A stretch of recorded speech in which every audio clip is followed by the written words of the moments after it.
بسم اللہ الرحمن الرحیم۔ السلام علیکم۔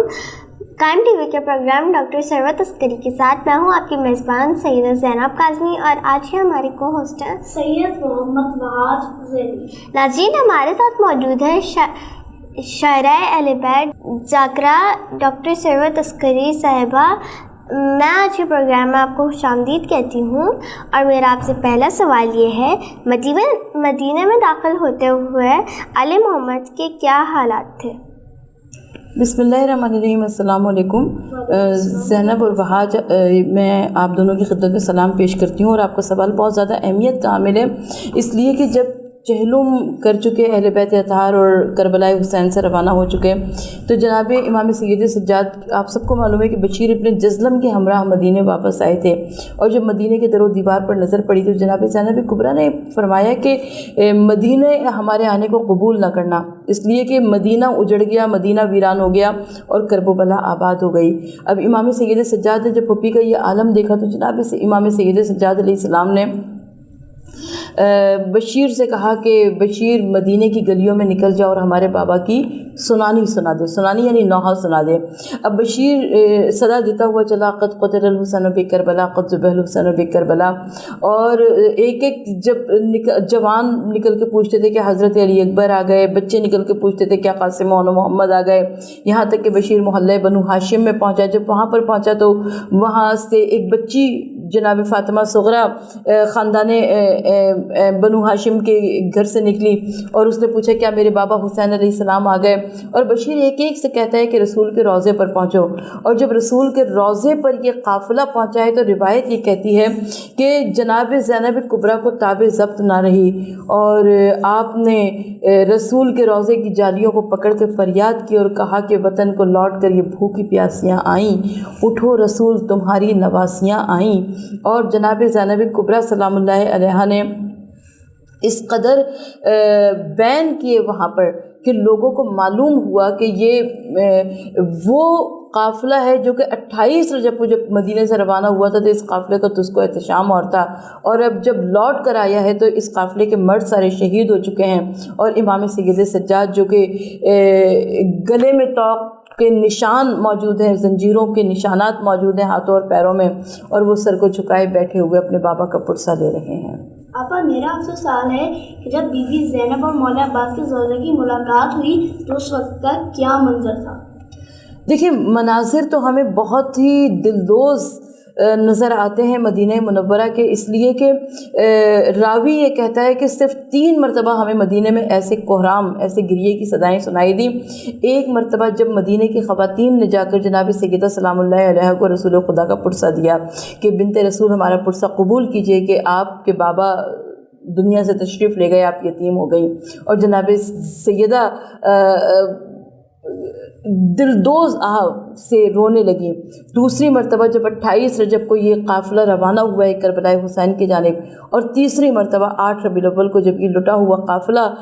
واپس آیا ہے مدینے میں، تو اس وقت ایسا گریہ تھا، ایسا کوہرام تھا کہ لوگوں کی آوازیں نہیں سنائی دے رہی تھیں اس گریہ اور کوہرام میں۔ اور جناب ام البنین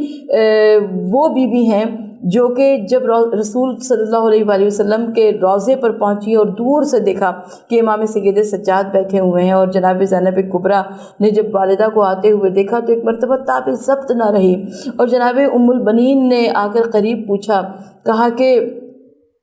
زینب، عباس کی شہادت کیسے ہوئی؟ تو جناب زینب کبریٰ نے بتایا، کہا کہ عباس گھوڑے سے گرے، کہا کہ میرا عباس گھوڑے سے گر ہی نہیں سکتا، میرا عباس اس قدر دلیر اور شجاع۔ تو کہا کہ نہیں اماں، عباس کے بازو کٹ گئے تھے۔ کہا بازو کیسے عباس کے کٹ سکتے؟ پھر علم کہاں گیا لشکر حسین کا؟ کہا کہ نہیں، علم زمین پہ گر کے ٹھنڈا ہو گیا، سکینہ کا مشکیزہ چھت گیا، اور عباس کے سر میں گرز لگا، آنکھ میں تیر لگا، اور عباس گھوڑے سے نیچے گرے۔ تو بی بی ام البنین ایک مرتبہ اپنے سر کی چادر کو ٹھیک کرتی ہوئی رسول کے روضے سے نکلی ہیں، سیدھی سامنے جنت البقیع میں پہنچ کر قبر جناب فاطمہ الزہرا سلام اللہ علیہا پر پہنچ کر آپ نے ادھر ادھر دیکھا، کسی کو نہ پایا۔ ظاہر ہے آپ مولا کائنات کی ناموس تھیں، اور آپ نے سر کی چادر کو اتار کر بی بی کی قبر پہ ڈال دیا، اور کہا کہ شہزادی کونین، میں آپ کو آپ کے بیٹے حسین کا پرسہ دینے کے لیے آئی ہوں۔ میرا عباس بھی مارا گیا، میرے 4 بیٹے مارے گئے کربلا میں، لیکن میں کسی کو نہیں روں گی، میں صرف حسین کو روں گی۔ اور بعد واقعات کربلا بھی ہمیں یہی منظر نظر آتا ہے کہ جناب ام البنین انگلی سے 4 قبروں کے نشان بنایا کرتی تھیں، کہتی تھی یہ میرے 4 بیٹوں کی قبریں ہیں، اور اس کے بعد ایک اور قبر کا نشان بناتی تھی، کہتی تھی یہ فاطمہ کے لال حسین کی قبر ہے، مگر میں اپنے 4 کو نہیں روں گی، میں حسین ابن علی کو روں گی۔ تو بی بی ام البنین کی وفاؤں کو ہمارا سلام ہے۔ چلیے ناظرین، یہاں وقت ہوتا ہے ایک چھوٹی سی بریک کا، ملتے ہیں بریک کے بعد۔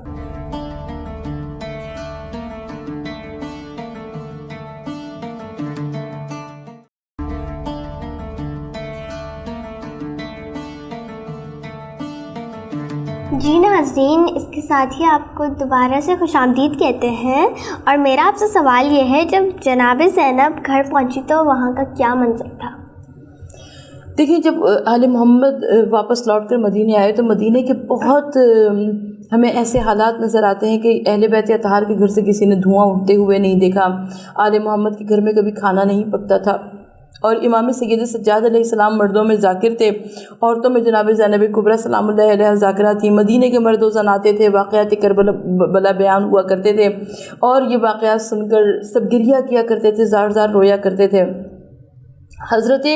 عبداللہ ابن جعفر طیار، جو کہ کئی مرتبہ امام سید سجاد کے پاس آ چکے تھے، وہ ایک مرتبہ امام سید سجاد سے کہتے ہیں کہ اپنی پھپھی اماں سے فرمائیے کہ وہ اپنے گھر بھی تشریف لے چلیں۔ امام سید سجاد نے آ کر کہا کہ پھپھی اماں آپ اپنے گھر بھی تشریف لے جائیے۔ تو جناب زینب، ظاہر ایک عورت کی توجہات کا مرکز اس کے بچے ہوا کرتے ہیں، گھر کی رونق بچے ہوا کرتے ہیں۔ جناب زینب کبریٰ سلام اللہ علیہ اب جب اپنے گھر سے حضرت عبداللہ ابن جعفر طیار کے گھر گئیں تو وہاں پر اجڑے ہوئے حجروں کو دیکھا، جناب اون محمد کی یاد آئی، بی بی ایک مرتبہ گریہ کرنے لگی، رونے لگی کہ بچے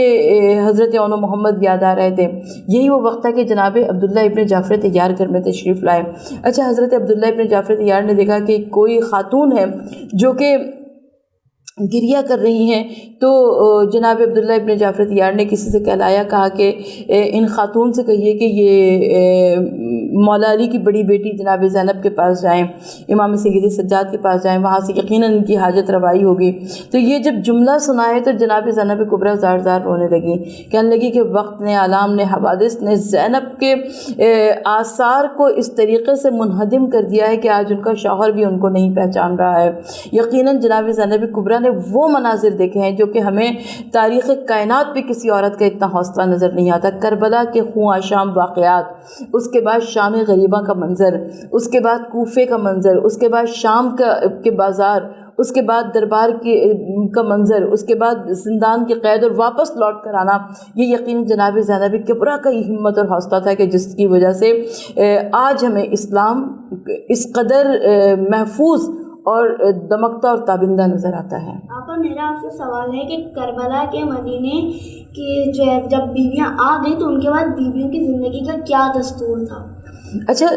جیسے کہ میں نے ابھی پچھلے سوال میں عرض کیا آپ سے کہ جب اہل بیت اطہار لوٹ کر واپس مدینے آئے ہیں تو آل محمد کے گھر سے کسی نے دھواں اٹھتے ہوئے نہیں دیکھا تھا،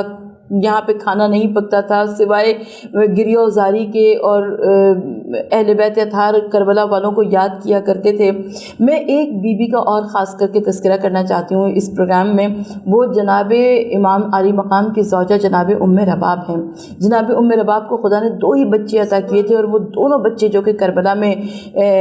ایک بچہ کربلا میں شہید ہو گیا یعنی حضرت علی اصغر، اور دوسری بچی کی ننھی سی قبر شام کے اندھیرے زندان میں بن گئی۔ تو جب جناب رباب لوٹ کر واپس آئی ہیں تو روایت یہ کہتی ہے کہ جناب رباب کبھی اس کے بعد سائے میں نہیں بیٹھی، ہمیشہ دھوپ میں بیٹھتی تھیں۔ ایک روز مدینے میں نہایت سخت سردی تھی، اور جناب امام سید سجاد کئی مرتبہ جناب زینب کبریٰ بھی بلا چکی تھیں، مگر ام رباب بی بی فرماتی تھی کہ میں وارث سے وعدہ کر کے آئی ہوں، کیونکہ دھوپ میں امام علی مقام کا لاشا پڑا ہوا دیکھا تھا تو کہا تھا کہ میں کبھی سائے میں نہ بیٹھوں گی. اب جناب زینب کبریٰ نے امام سید سجاد کو بلایا. امام سید سجاد نے آ کے حکم دیا. اب وقت کے امام کا حکم تھا, اسے کیسے ٹال سکتی تھی جناب رباب.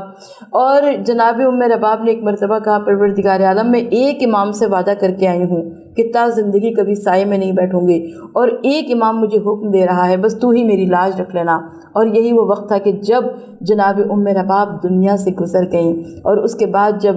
جناب رباب کی لاش تھی اور جناب زینب کبریٰ نے دیکھا تو رباب کے پاس سے ایک گٹھڑی نکلی جس میں حضرت علی اصغر کے جھولے کی جلی ہوئی لکڑیاں بھی تھیں, جناب سکینہ کے کانوں کے کوہر بھی تھے, اور حضرت سکینہ کی ننھی سی چادر بھی تھی. یہ وہ ماں تھی. ہزاروں سلام ہمارا کربلا کی ماؤں پر کہ جن کی مانگ بھی اجڑ گئی, جن کی گود بھی اجڑ گئی, مگر دین حق کی بقا کے واسطے انہوں نے بڑی سے بڑی قربانیاں دیں, مگر کبھی زبان پر حرف شکایت نہیں لائیں. یہ راضی برضا رہیں, یہ راضی برضا پروردگار عالم تھی, اور اس شان سے راضی برضا تھی کہ پروردگار عالم نے رہتی دنیا تک کربلا کی عورتیں, کربلا کے بچے, کربلا کی خواتین, کربلا کے مرد, کربلا کے شہداء, سب کے ناموں کو زندہ و جاوید کر دیا. موت کے سیلاب میں ہر خشک و تر بہہ جائے گا, ہاں مگر نام حسین ابن علی رہ جائے گا.